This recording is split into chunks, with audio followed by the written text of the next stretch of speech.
Thank you for tuning in to another episode with Mrs. Danielle DeVita. I am back with another video. Of course, I am in my series of wisdom. And so today I am going to talk to women about femininity and wisdom. So if you haven't tuned into any of my videos before, I have over 330 videos. So you are able to go online. A lot of my videos are geared towards women, but I have videos for men and women because my goal is to help both men and women be in relationships that's best for them. I've been married for 13 and a half years, so this year it will make 14 in a couple of months. So I tell people often that femininity is not a sign of weakness, it's actually a sign of strength. And as we've been talking about wisdom, we are going to dive into how they intertwine both femininity and wisdom.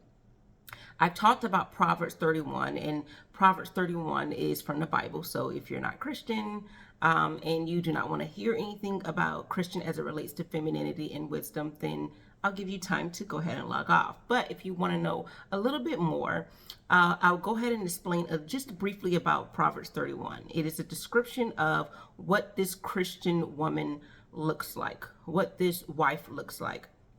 Now, earlier in Proverbs, it actually talks about wisdom. So I like how in talking about wisdom in the early chapters of Proverbs, it then comes to a complete finish where it talks about what a woman embodies, what a good woman. So I like how it intertwines because a lot of things that wisdom is saying, she is, because wisdom is described in the feminine.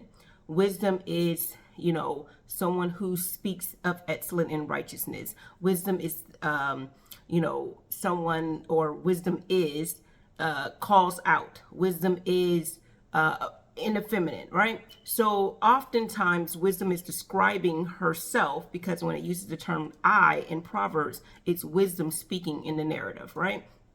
And in Proverbs 31, they often talk about how this woman is noble and she is respectable and she's praiseworthy, and she in her strength in who she is as a mother, as a wife, and as someone in the community, a businesswoman, so to speak. But it talks about how her beauty is not on the outside, but it's more so how she is on the inside. And a lot of these things, wisdom is describing herself in that way as well, because wisdom says, I am more far precious than rubies. And then also in Proverbs, it says, he who finds a wife finds a good thing. She is more precious than rubies.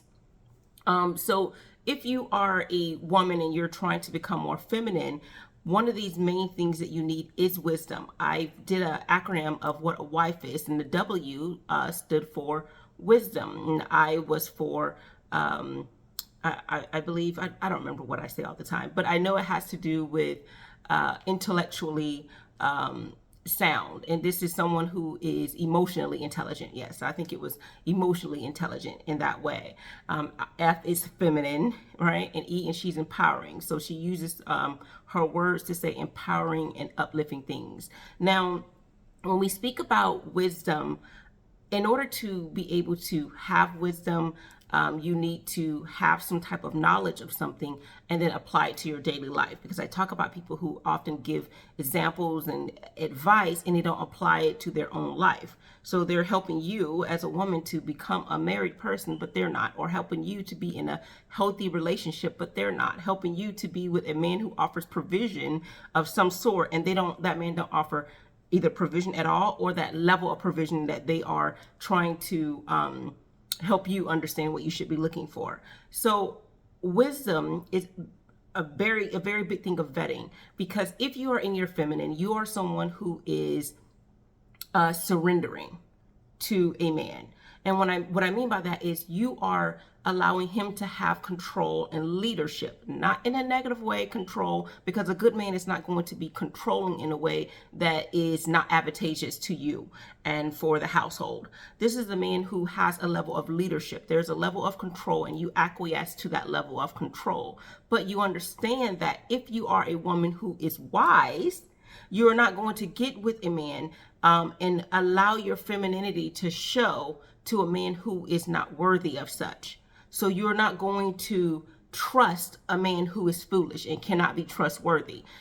You're going to get with someone who you can allow yourself to acquiesce to his leadership because you know he has control. You know he offers a level of provision. You know he offers something that you are looking for and that he can handle.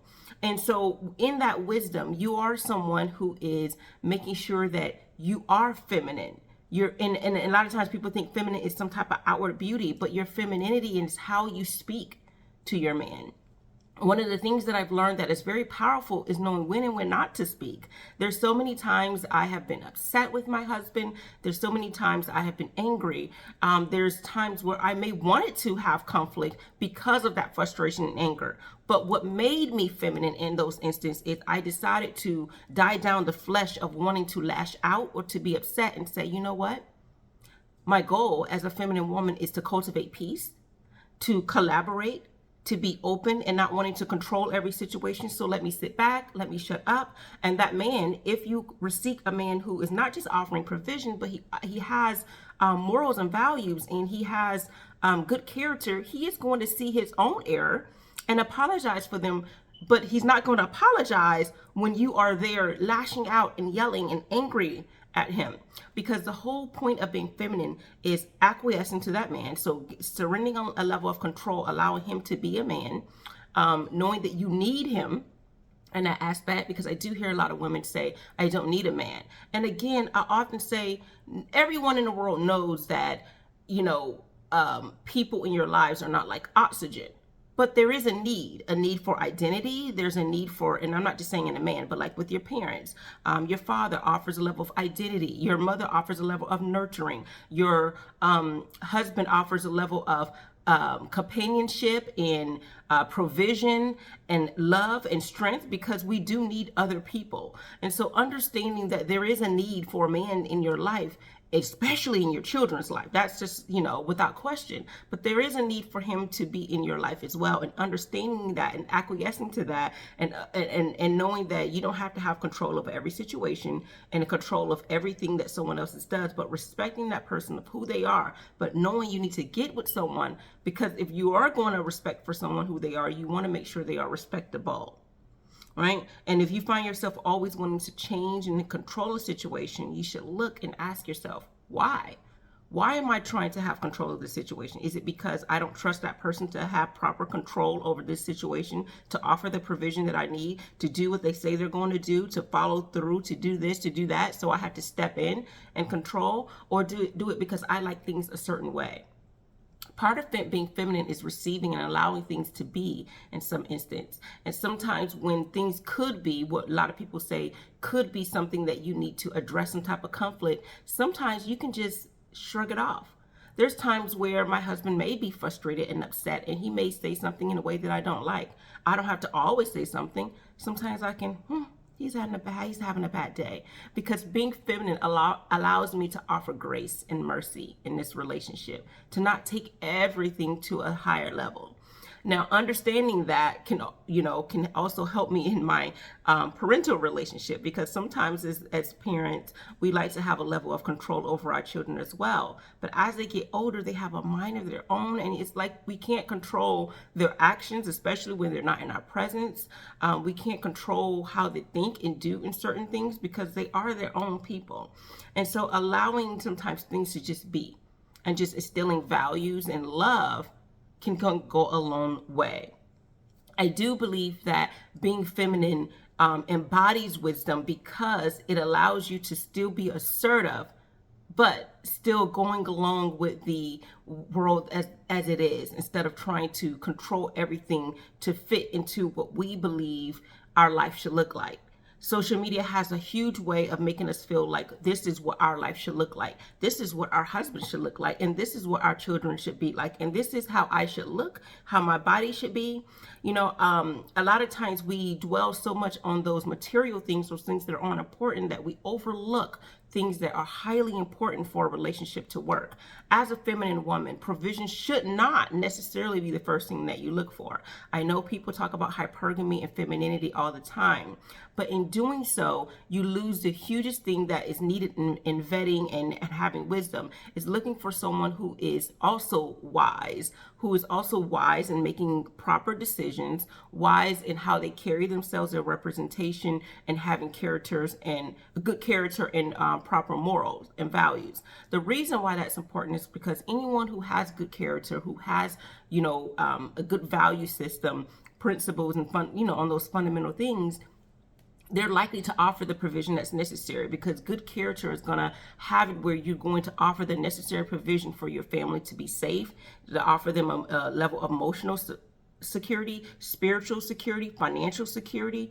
A good man is going to do that. So understanding that if you look for a man who has those qualities in their character and not leading with their wallet, you're going to find a great man. I say this because my husband, with and without the wallet that he currently has, he's always had good character. And that is what made him a good husband. Not the fact that the provision that he offered then is different than what he offers now.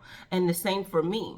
Not just my looks is what's important to him. He wants someone that he can know that he can get peace from. When he comes home, he knows that he can get peace. He knows that he can get the care and the love and encouragement that he needs, because oftentimes men are not receiving that, not from their mother when they needed it, because they had to grow up and they didn't receive a certain level of that from their father. And so then to get into a relationship and not receive that level of encouragement and love and nurture that they need, right? Because again, sometimes we want people who are picture perfect, and everyone's not perfect, including you.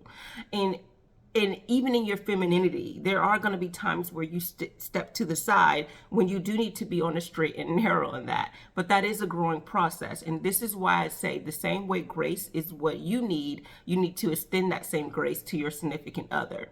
If you're looking to be a wife, then femininity is going to be pertinent if you're going to find a man who offers that provision that you're looking for. Because those men, that type of man, that quality of man, especially, and again, we're not talking about just financial provision, but who is going to offer you and provide the emotional security that you need, because truth be told, emotional security is more important to women than it is provision in a financial sense. A lot of women today on social media are parading the fact that they have a man who can offer financial stability. However, a lot of these women are unhappy if that man does not offer any type of emotional security, the love that she needs to feel.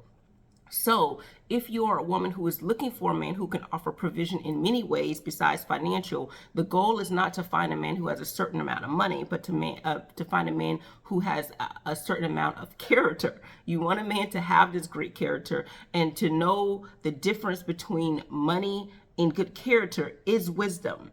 And to be a good wife and to be a good mother to your children, you need to know the fundamental things you should be looking for, which is a huge and a very good value system, rather than finding something or someone who can just offer you something. And offering you something, I don't mean necessarily financial, but sometimes everything cannot be transactional.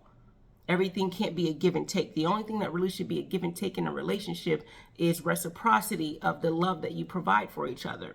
But a lot of times people want to be in this transactional relationship, that if you do this, then I will do this. If you act like this, then I will act like this. If you are husband material to me, then I will be wife material to you, rather than you just doing what you need to do, whether the person is doing what they need to or not, because again, we're not perfect. Now, if you're in a relationship and this person is not offering anything that's necessary for a healthy relationship, you really should evaluate your relationship. That's key number one in being wise. Making sure that you're on a path that the other person that you're in a relationship with is also going down that same path. Are you all going down the same path at the exact same time, side by side? Probably not. But you do want someone who is trying to be on the same path of a healthy relationship, of doing things right. So my goal for you is to be wise in your decision making, making sure that we talked about before, seeking wisdom, observing wisdom, making sure you get advice from people who are embodying wisdom, and understanding that to be wise is also to be feminine in essence, because oftentimes, if you go into Proverbs chapter 8, you'll be able to see wisdom speaks excellent things. So that means they are speaking things of encouragement. This is a sense of, I've often talked about wisdom as being someone who is loving, kind, peaceful, compassionate. These are things that would embody femininity, other than, of course, the outward appearance. And then if you think about that's what wisdom says in Proverbs 8, then go and look at Proverbs 31, and you can see a synonymous view of what wisdom and femininity and what a wife looks like. So to be wise is also, in essence, to be feminine. And again, femininity should not just be what you look like. All right. Thank you so much for listening to this. I want to make sure that my video is not too long on this, because I don't want you to then start getting on a tangent of what you think wisdom and femininity should look like from a different perspective, but look at it as it's all closely related. Femininity, being loving, being kind, being wise, being a wife, all of those things embodies what it is to be a woman. All right. And again, none of this means you're weak. It just means that you're assertive, but you understand how you don't have to have control over every single thing in your life, because it's impossible to have that. The sooner you understand that you are different from a man and accept that, but it's not, and realize it's not in a bad way, the better off you will be in your relationships. All right. Thank you so much for tuning in. Take care.